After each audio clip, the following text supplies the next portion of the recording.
So here's today's project. It's a 1961 Gravely Model Li. I've had this machine for a long time. It's the second Gravely that I ever got. And when I got it, it was sitting for a long time. Supposedly the prior owner rebuilt the motor. I don't think he did a good job because it always was loud since the day that I got it. Last fall, I was driving it, mowing with a 40-inch mower deck, and it blew a rod in the motor. So my plan for today is to take off the motor.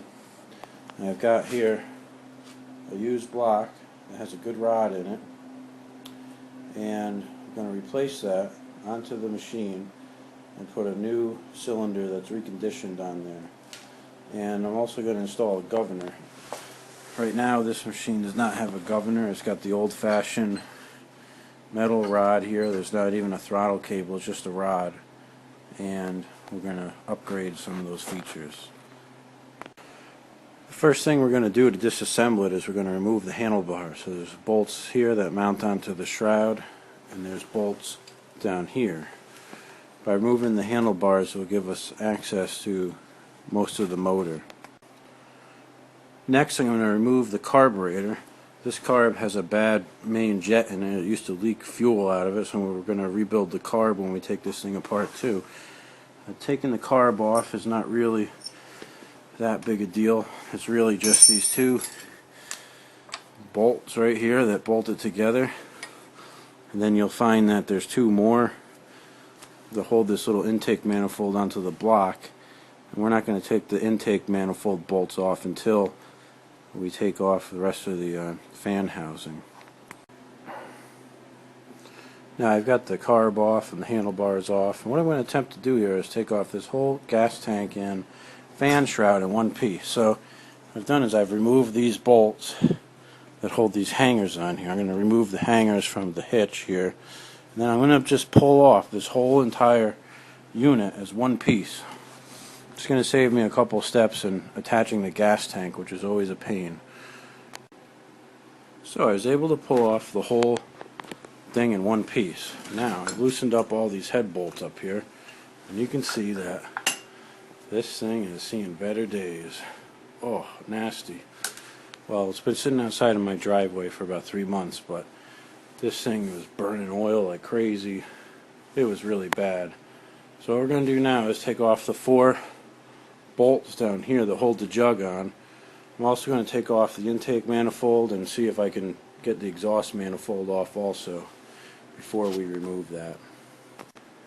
Okay, I've got the exhaust manifold off and the intake and the 4 bolts that hold the jug on.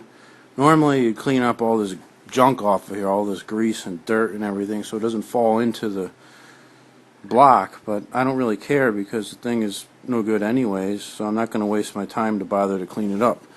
Now, normally when you pull the block off, the piston would stay in the motor, but since the rod is blown on this thing, I'm not going to have any issues with that.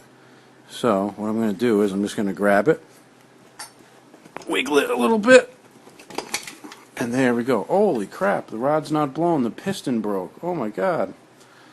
That was unexpected. I did not envision that that would be the case. I've never seen a piston break before. So, this may change my strategy now to not change the block. I'm going to see if the rod is good first of all, and if it is, then I'm not going to change it. We'll just leave this block on here and put on a new jug. Okay, update. The rod is no good where it goes on the crank pin. I can take this rod and I can pull it up and down at least 1/8 of an inch, which is no good. So that is no good at all. So what I'm going to end up doing here is, again, I'm going to rip off this whole bottom end and replace it with a used one.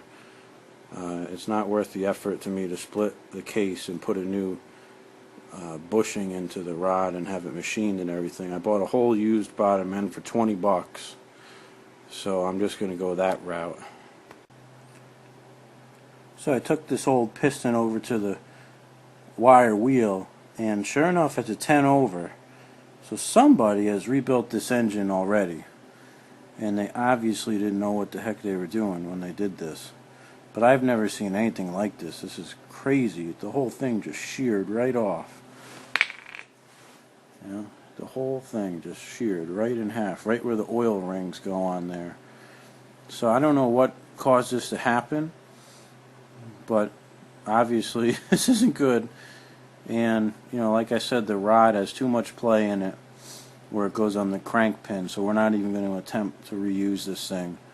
So now what I've got to do is I've got to unhook all the oil lines from this block, and there's a number of bolts that go around the outside here that bolt the block onto the actual transmission. There's 6 bolts or 8 bolts or something. Take those off and the whole block will slide off. I forgot, I got all the bolts out and the engine won't come off. Forgot that up here in the front I need to take this bracket off of the magneto up here, that bracket, because that's in the way of the casting. There's also a nut over here on the front of the engine as well.